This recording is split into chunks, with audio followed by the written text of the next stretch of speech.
Greetings and welcome back to room 303 in our Talks with Walt, as we are calling our readings through the deathbed edition of Walt Whitman's Leaves of Grass. We are in Passage to India, and we will now look at sections 2 and 3 together. They work rather nicely as a unit, and so we'll pay attention to them.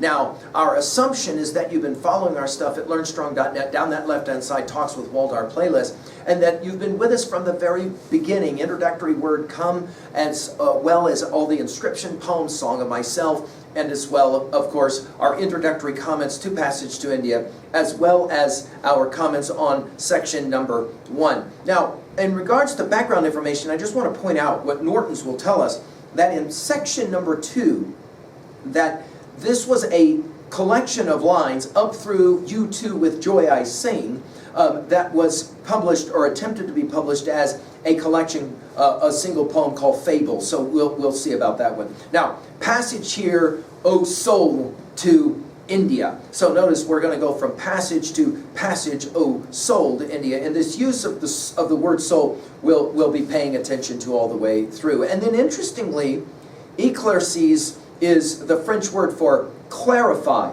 And so at the beginning of passage 2 we'll have clarify, and at the end of passage 3 we'll have verifies. In some ways, let's put this in our notes this way. In some ways, Whitman is going to be playing around with that ultimate question of teleos that Plato and Aristotle played around with. We've talked about it elsewhere at learnstrong.net. In other words, purpose. What is the point of all of this? That's going to be central, I think, in Passage to India. And then he says it this way. Passage, O soul, to India. Éclaircis, the myths, clarify, the myths, Asiatic, the primitive fables. Notice this idea of new versus old, present versus ancient, right? Not you alone, proud truths of the world, nor you alone, ye facts of modern science. There's been some readers that had real difficulty with this arcane language of ye and thou and all of that. I think the point that Whitman is playing with here, though, is to make the poem feel, in some ways, ancient, to make it feel modern, if you can appreciate what I'm saying. You're going to see some of this language here now. He says, not you alone, proud truths of the world, nor you alone, ye facts of modern science, to go back, of course, to modern wonders of passage 1. And you'll remember his use of the word science in Eidolons. Go back and look at how he uses it there. But myths and fables of eld, you'll remember this eld being used in Broadway pageant number 2. Asia's and Africa's fables, the far darting beams of the spirit, the unloosed dreams. We'll come back to some of this when we meet the sleepers. The deep diving Bibles and legends. You'll remember the use of the word Bibles in Song of Myself 24. The daring plots of the poets, the elder religions. Notice we go from eld to elder religions. O you temples, fairer than lilies poured over the rising sun. And now we're going to get 6 of these exclamation points. O you fables, spurning the known, eluding the hold of the known. Again, the idea of embracing or holding, the hold of the known, mounting to heaven. The idea that the ancient stories somehow elude, that is to say translinguistic, elude often interpretation. You lofty and dazzling towers, pinnacled, red as roses, burnished with gold. Notice his use of language color as well, of course, of the symbolism of towers. Towers of fables, and obviously we think about the Tower of Babel story in Genesis. Towers of fables, immortal fashioned from mortal dreams. Again, this takes us the idea of dreams back to proud music of the storm. You too I welcome, and fully the same as the rest. You too with joy I sing. In other words, Whitman wants to place himself in the tradition of the legends, the fables of the ancient, of the eld, if you will. And then he'll use the term Passage to India again. Passage to India, lo, soul, seest thou not God's purpose? Again, the phrase God's purpose is only used one time in Leaves of Grass, and it's right here. Again, this is the teleos that we were commenting on. Lo, soul, seest thou not God's purpose from the first? By the way, you'll remember in Song of Myself 13, I believe in those winged purposes. The earth, what is the purpose? What is the teleos? Now, this is the argument that's being made, is that Americans have this tradition that is born, I believe, of Whitman, that that's often articulated as there is nothing that's happened that couldn't have not led to America. America is the culmination. Well, what is this teleos? What is this purpose? Well, here it is. The earth to be spanned. By the way, this is amazing, the language that he uses, given the way we use this language today. Watch this. The earth to be spanned, connected by network. Anybody interested in the internet, right? Connected by network. The races, neighbors to marry and be given in marriage. The oceans to be crossed. The distant brought near. The lands to be welded together. I told you about his use of this word, clinging and hugging and grasping. Here it's welded together. And then he'll say it. And this kind of is the beginning of when this poem gets very interesting. A worship new I sing. Now, you'll remember Song of Myself 24, when he says, if I worship one thing, it is the spread of my body. You'll remember in Song of Myself 43. Shall we go there for just a second? I know I promised you guys I wouldn't do too much of this, but let's play that game really quickly.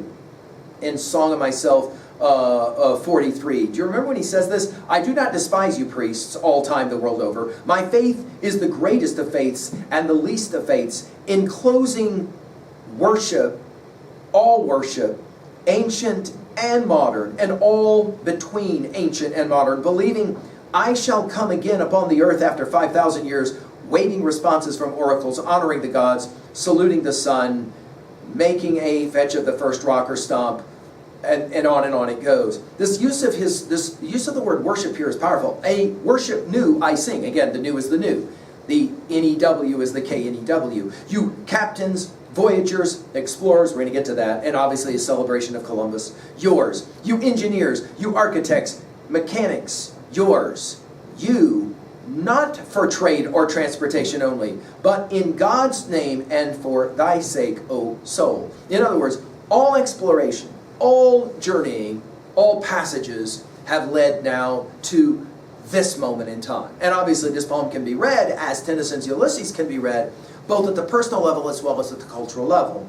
Now, the third section here will follow naturally, and we're going to get the catalog part of this poem, although it's not a large part, and we're going to come back to, obviously, the refrain, passage to India.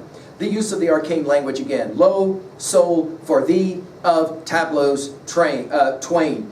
You'll remember this word tableaus from the city of Origis. That is to say, this group of motionless figures. I see in one of the two tableaus, right, the Suez Canal initiated, open, back to our part one. I see the procession of steamships, the Empress Eugenies leading the van. Now, this Eugenies, Princess Eugenies, our Nortons will tell us, the Empress Eugenies was the wife of Napoleon III, and on the the ship leading the procession in the ceremonies, opening the Suez Canal, that's what will be referenced here. Notice I mark from on deck the strange landscape, the pure sky, the level sand in the distance. I pass swiftly the picturesque groups, the workmen gathered, the gigantic dredging machines. In other words, the technologies that would be able to create the Suez Canal. Remarkable. Of course, we in our own time have these amazing things technology can do, and we're kind of blown away as well by that. For every generation, there is a certain kind of marveling that must take place in technologies. And then we're back to the tableaus. In one, again, different, yet thine, in parentheses, all thine, O soul, the same. In other words, all accomplishments, all technological accomplishments are the same for Whitman no matter what. I see over my own continent the Pacific Railroad surmounting every barrier. Our Nortons will tell us that these lines are descriptive of the railroad route from Omaha to San Francisco, right? I see continual trains and cars winding along the Platte, of course the great river that runs through Nebraska, for example, carrying freight and passengers. I hear the locomotives rushing and roaring and the shrill steam whistle. I hear the echoes. We've seen his use of that word and how T.S. Eliot learned how to use that word in Bert Norton, as we commented. Reverberate through the grandest scenery in the world. I cross the Laramie Plains. Now all of a sudden we're interested in the area where we live out in Wyoming. I note the rocks in grotesque shapes, the buttes. I see the plentiful larkspur and wild onions. Think about, again, his referencing to grass and leaves of grass. The barren, colorless sage deserts. Now, I've had readers who live out here that say the Badlands are anything but colorless. I think maybe what he means here is more neutral colors, right? Sage deserts. I see in glimpses afar or towering immediately above me the great mountains. I see the Wind River, hurrah for us, and the Wasatch Mountains. We're familiar with that in Utah. And I see the Monument Mountain and Eagle's Nest. We're familiar with these passes out here, aren't we? I pass the promontory. I ascend the Nevadas. I scan, again, notice the cataloging. I scan the noble Elk Mountain and wind around its base. I see the Humboldt Range, of course, in northwest Nevada. I thread, notice his verbs. I thread the valley and cross the river. Again, passage to India, passage, threading, crossing. I see the clear waters of Lake Tahoe. I see forests of majestic pines, or crossing the great desert. The alkaline plains, I behold enchanting mirages of waters and meadows. This is interesting because Whitman himself didn't get to do a lot of traveling out west, and yet here he is talking about it. Marking through these and after all, in duplicate slender lines. It's a fun way for him to talk about the railroad, right? Obviously, the lines. Bridging the three, you'll remember the word bridging used at the end of Proud Music of the Storm. The 3,000 or 4,000 miles of land travel. Tying, it's interesting because we're going to end this poem with sailing, but here he's talking about the power of the railroads to cover the geographic area of America.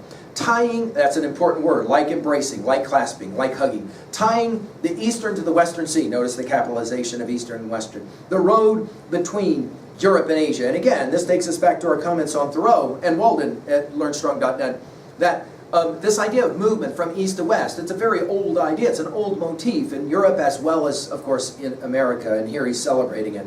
And then, to finish, what will today make this poem very controversial, his celebration of the Genoese, that is to say Columbus. Ah, Genoese, thy dream, and then he says it a second time, thy dream. Now we're going to see more, obviously, of this in the poem Prayer of Columbus that will happen next.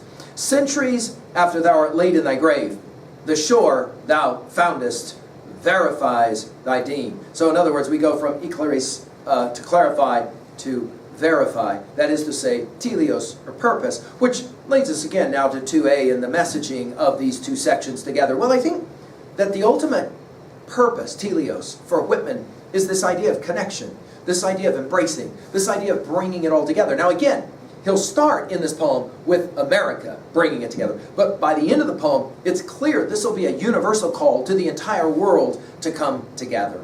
At 2b, it's interesting that he would use the French word, eclaris, to talk about clarifying. And in a poem like this that's called Passage to India, the universality, I guess, would be the thing we're maybe commenting on. And the archaic language has bothered some readers. Other readers say, you know, it lends itself in this poem to a certain kind of language of worship, since he used that word.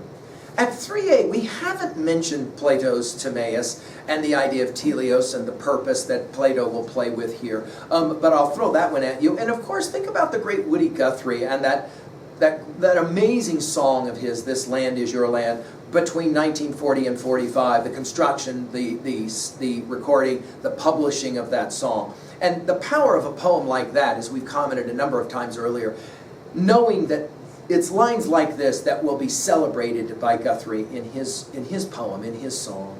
Finally, at 3b, let's think a little bit about purpose. And to what degree is the purpose of your life truly rooted in connections of some kind or another, both at the local level, at the individual level, as well as, of course, at the global level? And to what degree do you think of Whitman already as a prophet? Think about that, his use of the word network. And of course, today we comment at will about the internet as being a network. Thank you.